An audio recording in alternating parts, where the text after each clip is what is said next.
Hey everyone, welcome back to Psyched About Life, where we talk about psychology, life growth, and personal development. Today's video, I'm going to be talking about why you should start running cross country, why you should run those events that you may see posted online, social media, on the internet, 5Ks, 10Ks, half marathons, and of course, our beloved marathons. Just a side note, you're probably going to see we're going to see some of these red marks on my arms. Yes, it is poison ivy. Yes, it hurts. And I'm also going to be doing my makeup as I'm talking, just as a side thing for me to, keep my hands busy. I talk a lot. I talk like this. So let's get on with this video, shall we? Let's stop talking about poison ivy and my makeup and how I talk. Really quickly, some of the benefits. Now, we all know that running can boost your heart rate, help with your cardiovascular system, help your breathing, and that is amazing for your body. Yes, it also helps you release stress, build up tension, because like I said, with the cardiovascular system, that is a great way to help your physiological stress and help you in any regards to increased heart rate and increased blood pressure. It's a great practice. So I'm going to continue with the benefits, but I also want to do a little section of this video where I'm trying to encourage people to run, because I know running is not a beloved activity, a beloved sport, exercise. Many people hate running. Many people hate anything that includes increased heart rate. It's not for everybody, but I'm going to help you get started on that journey. If that's something that you are somewhat interested in, half interested in, I want to help you get on that journey because there's so many benefits out there. Just for starters, we talked about the physiological stressors. It also helps the same way for your psychological stressors. So yes, it releases endorphins, which is great for helping your body get that boost of euphoria. That's kind of like a runner's high. But for that psychological stuff, it will help you overcome those mental barriers and the stuff in your day-to-day, like daily stressors that you feel like you can't overcome. Doing this physically will help you also in the psychological domain as well. It's pushing yourself.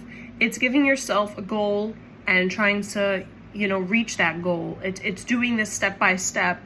It's giving you that confidence, that confidence boost that like, okay, I'm going to do this run and I'm going to push myself during it, and I'm going to reach a certain goal. Maybe that goal is just to not walk during your run. Maybe that goal is to get a certain time or PR. It just really is a good practice, which then helps you psychologically as well. And also they say running is a mental sport. So when you're running, you kind of have to train yourself to limit your thoughts, to focus more on your breathing, to focus more on you in the moment. So like I said, with the breathing, that is a huge thing that I feel like people do not talk about in the runner's world, in the runner's community. Yes, there is a community. Breath work will help you not only during the race, but for the races to come and in your daily life. If there's anything that's going to help you with your heart rate, with your blood pressure, and for all stressors, physical or mental, it is breath work. One great example is to inhale. There's many methods out there, but you inhale, you hold it for a certain amount, and you release. And you do this, you may not be the best in the beginning. It may take you a while to overcome this, but if you keep practicing that breath work, eventually that will help you maintain a calm, steady pace and a calm, steady breathing that will get you through the race. A lot of it is breathing, and breathing helps with pain. Breathing helps with your thoughts. And there's many other things out there besides breath work that's gonna help you during your exercise and in your life in general. Some of the benefits with running. Now, I probably on a tangent on how it helps boost your confidence. For me, now this is a little bit about where I come from with running. I have some medals. It started last summer. I did a half marathon, the Michael Murphy around the lake by my house. That was the first event that really made me, that I could really picture myself running more events, running more half marathons. I did once since then, but I'm not going to go down that route. I'm going to try to stick with 10Ks and 5Ks because that's really where my heart lies and my interest lies. I love mid-distance. I love running quick pace and for a short distance.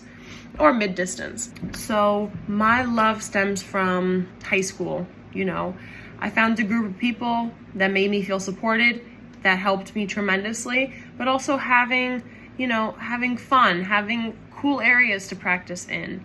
I went to St. Francis Prep in Bayside, Queens, and it was just so cool to run in the area and run with people that I was in school with, I had classes with. It just felt like such a great network group of people my age that I really could enjoy something that really, honestly, you didn't always look forward to practice at the end of a school day. Let's be real. We weren't excited about practice. Usually it was just being together and pushing ourselves through it and having that support system. And running events that you see online, and I'll link it down below. Elite Feats is one of them. That's where I find a lot of my events, like 5Ks, 10Ks, half marathons, if I feel like pushing myself to the max. That's where you can even network and make connections. One of the races I did in Alley Pond in Bayside, I met an OT that was deaf, and I met another guy in the business realm, and they were just awesome. We were talking the entire time. I go alone. Sometimes I go to these events alone because no one I know likes running.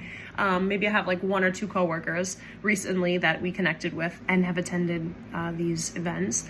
But, for the most part, I do go alone and I meet people. And I think that it's a great way to meet people, connect, whether it's in the field that you're working in or related fields, or even just as friends. You can meet these people and run with them, and you have a shared interest, which is great for making friends and having that bond. The love started for me in high school. It continued a little bit through college, but I didn't find that supporting network of people, so I kind of quit, focused on my academics, and here I am.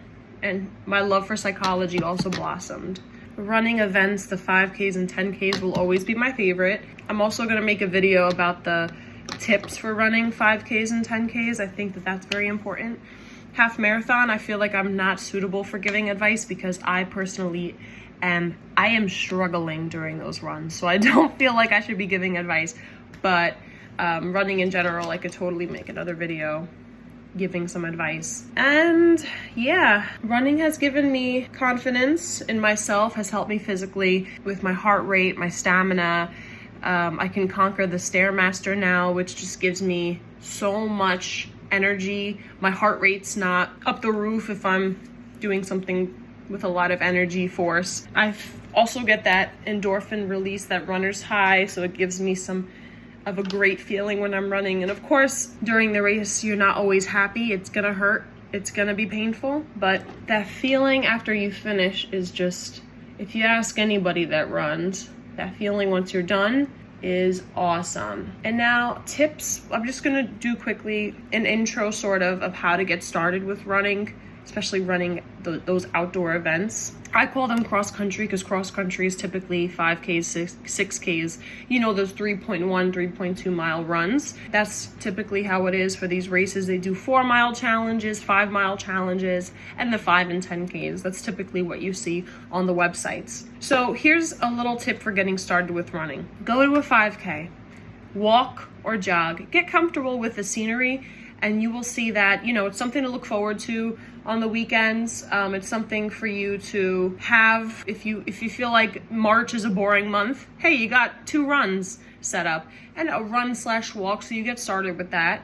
And the more comfortable you get, you can start training yourself in the gym or outside. I used to be comfortable in the neighborhood, where I live. I just feel like the gym is an easier place for me to work out, so I stick with the treadmill. Is it the best for your ankles and your feet? No, but it's somewhere to start. So you do that, you work out, you practice, and then you'll get more comfortable. Then you could run the 5Ks, and then you could run the 10Ks and work your way up. Just get comfortable with going to these events, and you never know who you're gonna meet. You might meet your soulmate. You might meet your best friend. You might meet somebody really cool that could get you into whatever you're looking to get into.